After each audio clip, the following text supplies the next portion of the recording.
Mongolia has established an effective moratorium on capital punishment.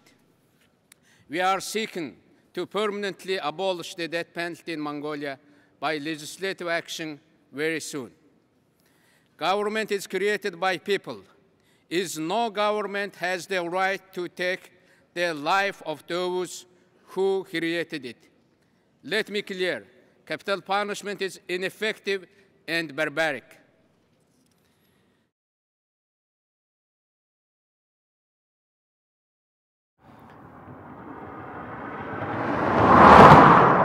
Ce pays, la Mongolie, est en effet un pays très particulier par sa situation géographique, enclavé qu'il est entre la Russie et la Chine, au cœur de l'Asie, par sa situation économique aussi, puisqu'il connaît un développement assez remarquable parmi les pays émergents, et par sa situation politique aussi, puisque c'est une démocratie depuis maintenant plus de 20 ans. La Mongolie a décidé d'abolir la peine de mort.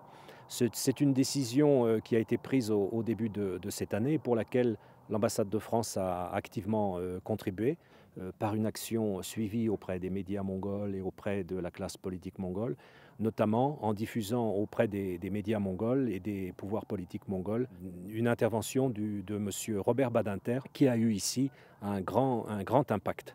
Les Mongols nous disent en effet qu'il fallait ce soutien d'un pays comme la France, de pays occidentaux, de l'Europe, mais surtout de la France, pour faire avancer la cause de la peine de mort en Mongolie.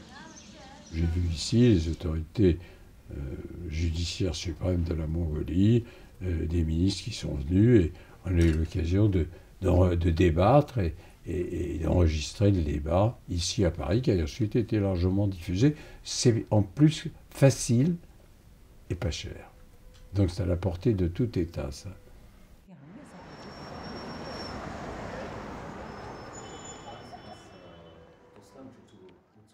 За Монголд цаазаарах ялыг хүчингү болгох тухай бүр хамгийн анхны санаачлагыг 1991 онд үндсэн хууль хэлцэж явах үеэр одоогийн ерөнхийлөгч Сахагийн элбэг доржгаа. Үүний дараа 91 оноос хойш одоо 19 жилийн дараа ерөнхийлөгчээр сонгогдоод элбэг доржгаа анх удаа хүний эрхийн зөвлөх гэдэг ийм албан тушаал бий болгосон. Ийм учраас надад дэмжлэг маш их хэрэгтэй байсан. Манай даргад дэмжлэг маш их хэрэгтэй байсан. Тэгээ би Америкийн нэгдсэн улс уучлаарай. Тэгээ би хамгийн түрүүнд манай Монгол улсад байсан элчин сайдын яамдуудаас Францын элчин сайдын яамд хандсан. Яг гэвэл би Бадинтерийн үгийг уншичаад Францууд бол энэ цаазаарах халын эсрэг одоо дэлхийн нийтийн тэмцэлд манлайлагч юм байна гэж үзсэн. Тийм учраас би Францын элчин сайдын яамтай. Тэгээд Монгол улсын ерөнхийлөгч өөрөө энэ үгээ ард түмэндээ зориулж хизээ хэлэх вэ гэдэг дээр бас улс төрийн шийдвэр гаргах хэрэгтэй болсон. Бид нар бол үгийг бэлдсэн найз нөхөд хэм байна, эсэргүүцэх хүмүүс хэм байна, хэвлэл мэдээлэлээс дэмжих нь хэм байна, эсэргүүцэх нь хэм байна. Улсын хурал дээр эсэргүүцэл үзүүлэх хэдэн гишүүн байна, дэмжих хэдэн гишүүн байна гэдээ одоо ингээд урьдчилсан бэлтгэл ажлыг нэг хагас жил хийсний дараа